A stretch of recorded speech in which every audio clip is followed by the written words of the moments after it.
Hey everybody, how you doing? And yes, I am vlogging from bed because I don't feel well, but I never let that stop the show, as they say. And so with that, I'm going to read from my prepared text. Joe Lombardo, as Nevada governor, will not block Oakland A's deal to Las Vegas. Joe Lombardo, as Nevada's new governor, will not block Oakland A's deal to Las Vegas. And here's why. It's quite it's really quite simple. Now that Steve Sisolak is not the governor of Nevada, which I'm sorry as a good Democrat that happened, but it did. There's a school of thought that the possibility that the Oakland A's going to Las Vegas is not happening because of the need for public money in the deal. Perish the thought. The misconception comes from Nevada press people who don't have a good understanding of the different kinds of, quote, public money, unquote, that'll be involved in the layout of funds committed to a Las Vegas ballpark for the Oakland Athletics. My sources and I talked about this possibility months ago, and it was actually confirmed again last Monday. The response was, why does what governor we have matter? And this person who told me this lives in Las Vegas and are embedded in the whole matter of the A's to Las Vegas anyway. Moreover, while Governor Sisolak was the governor of Nevada, I want to point this out to you. It was under Republican Governor Brian Sandoval that the Southern Nevada Tourism and Infrastructure Committee was formed while Steve Sisolak was Clark County Commissioner and Chairman. And out of that came the Southern Nevada Tourism and Infrastructure Act, which gave the go-ahead for the hotel tax-based subsidy for what is now called Allegiant Stadium, the home of the Las Vegas Raiders. So toss the idea that the Raiders to Las Vegas effort started with Governor Sisolak. It didn't. It started with Republican Governor Brian Sandoval, who actually met and interviewed, and the late Las Vegas Sands founder and CEO Sheldon Adelson. The idea, memories are short, aren't they? For those of you who have followed this for what, several years now, 10, but I digress again. The idea to use a special stadium hotel tax came out of the Southern Nevada Tourism and Infrastructure Committee, as did the formation of the Las Vegas Stadium Authority. By contrast, and it is a stark contrast, the A's to Las Vegas project has taken on a different deal look. The conversation is around not building a stadium, but a ballpark mixed use development that's not unlike Howard Terminal in Oakland. Yeah, that's right. In that planned scenario, the ballpark is surrounded by office, retail, and residential structures, according to my source. So the plan is for those buildings to help finance the development of the ballpark in some way, either via tax increment financing or developer payments in the Nevada version of what in California is called Mello-Roos financing, or both, or some combination of the two plus something else. But the Oakland A's to Las Vegas project will not call for an increase in the hotel tax or even the establishment of a new tax. And that's because tax increment financing and developer payments they don't call for a brand new tax, and therefore they don't need Nevada legislative approval. Indeed, tax increment financing is already baked into Nevada law. It's called tax increment areas, which is a nice, elegant way of saying that tax increment financing is collected from property taxes in designated areas, right? That's true around the United States and around the world. In Nevada, they take those two ideas, they slam them together in one term, tax increment areas. Not bad, pretty elegant. So to close, Joe Lombardo as Nevada's new governor will not at all spell an end to the Oakland A's to Las Vegas effort. In fact, it may be an advantage given the history of GOP elected officials and development of Las Vegas. Stay tuned. Now, a number of you may be wondering, well, Zinni, if that's the case, why does the Nevada press believe X? Well, first of all, the Nevada press consists of people who've never done these deals at all or been involved. Let me explain as someone who has actually worked with investment bankers like Piper Jaffray or Goldman Sachs. The reality is entirely different. For example, in the California parlance, one thing that I discovered in a long time ago, decades ago, is that investment bankers are really just glorified salesmen or people. They're designed to just sell a financial instrument. And so they're going to go with what they know. They're not going to come in six guns a-blazing and saying, hey, look, I want to do something innovative. So it takes a special person who has a range of relationships and knowledge to be able to take the standard boilerplate approach and then hone it and refine it on a per city basis. And now I'm talking about Greg Carey of Goldman Sachs, okay? But if you take a look at sports financing, it's in that area that you have some of the most creative bond approaches ever.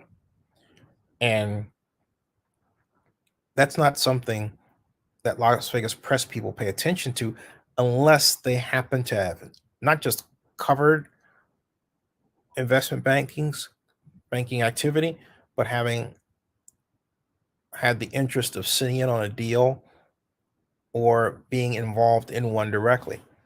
I was involved in one with respect to the Goldman for Mayor Harris. We were talking about swap options. I even went as far as to build a system dynamics model, the entire bond issue, because I had to explain to the mayor what the good points about it and the bad points were, just as we were structuring it with Goldman. And it was a lot of fun. And then, of course, actually, I've gotten involved in so many of these concerns, either as a mayor's aide or a consultant or Super Bowl head or media person, that I'm realizing I'm starting to lose count. So I just pick out the ones that I think are the most appropriate for what I'm talking about right now, right?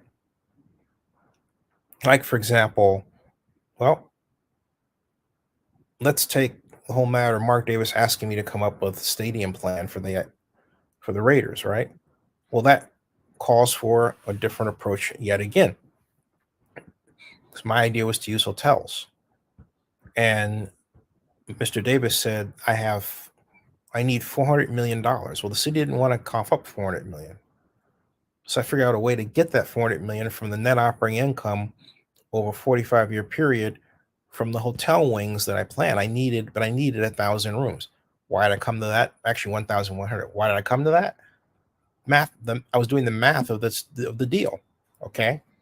Another example is going back to Mark Davis, is when I was putting together the spreadsheet for that. I reached out to Dan Pauley of Piper Jaffray, and she gave me a 6-person deal team. They went over the spreadsheet around the project that I described to you, and they blessed the whole thing. Okay. They had one question. They wanted to know if the government would backstop it. And I wasn't the person that could answer that question. I'm saying this to you because there's no one size fits all. All right. And the press should really be aware of that when it talks about these deals. And I saw Alan Snell running around saying, well, Lombardo. And I can't believe Alan, he was a good guy, but I can't believe Alan would make this kind of mistake. And he did.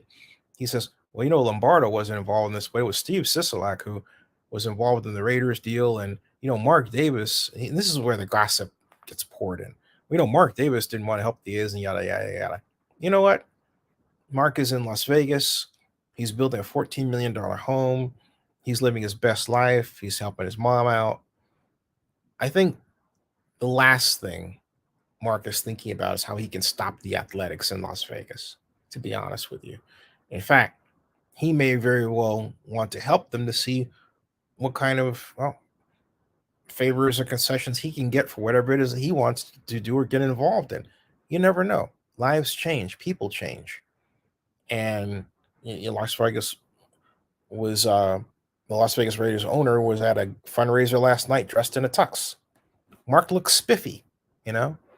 So to just blurt stuff out like that, I think is less than responsible. And I don't mean to be mean. I like Alan as a person, but you have to be aware that there's somebody else on the other end who's going to be absorbing your information, and they don't know, and so they're relying on you to give them a detailed truth to know something. And in the old days of media, that's what journalists would do. They would call on people like myself because they knew that I had a specialty in a certain area. And they would ask me, and they would use that as a quote. And they wouldn't necessarily search around for the person that, well, actually, John Ray's side of the East Bay Express tried to do this, but he got into trouble with me. That was 1994. But at any rate, I was saying that normally a good journalist accepts what the expert tells that person. Okay. And we don't seem to have that today. We seem to have people who want to call themselves journalists. I'm not a journalist. I'm a vlogger. All right. I'm not a journalist. You know where I'm coming from. But journalists feign objectivity, but then they take that veneer and they use it to pour in their own prejudices, many of which you wouldn't be aware of unless you knew the deal yourself. And in this instance, Steve Sisolak was not the governor of Nevada when the Raiders came to Las Vegas. That happened under the watchful eye and direction of good Nevada Governor Brian Sandoval, also Republican, who created the Southern Nevada Tourism Infrastructure Committee. That was Brian's idea. Steve came along happily for the ride. Okay? He really did. So it for the fortunate fact of this for the A's, if they want to go into Las Vegas, and it seems like they do, is that they don't have too many of the same expenditure concerns as they had in Oakland with respect to they're going to do community benefits, sure, but it's not going to be as sizable and it won't take as long to hammer out. They can get a better deal for themselves done faster. Now, before I finish this, there's some of you who poo-poo the idea of public financing in sports. Well, look, you cannot have a successful baseball organization long term and then turn around and build a new stadium, okay,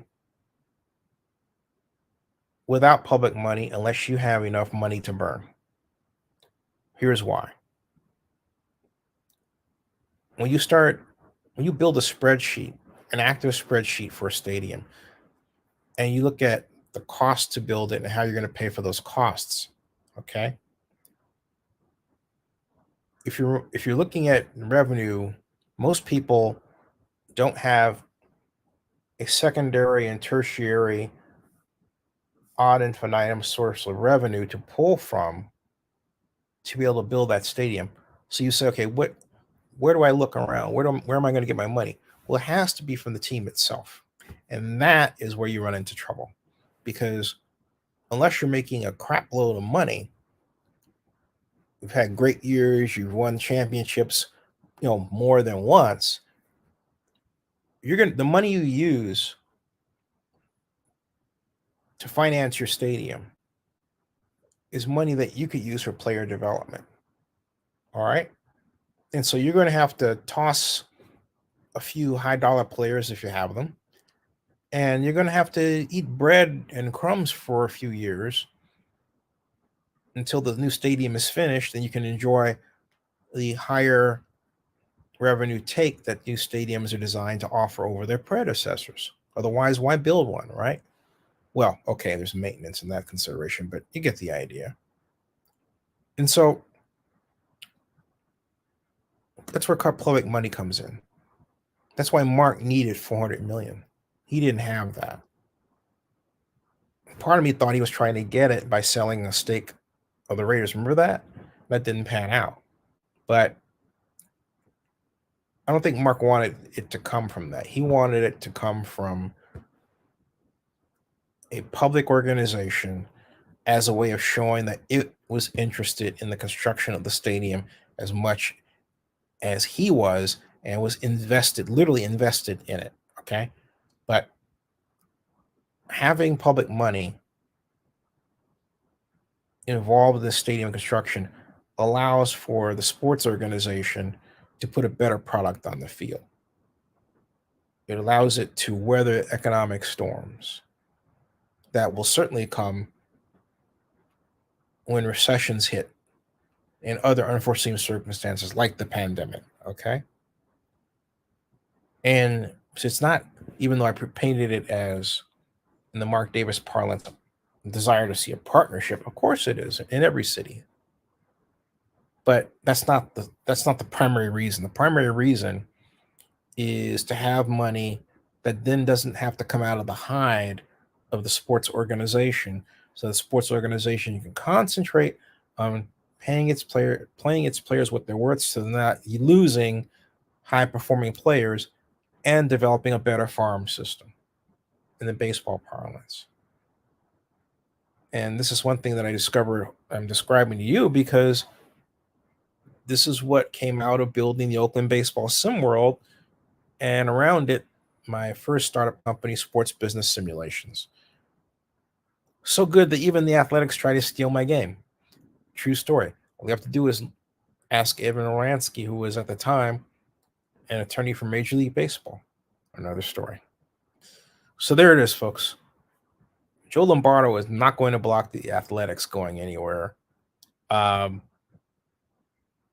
from Oakland to Las Vegas is what I should say. But again, as I told you, I don't feel that good.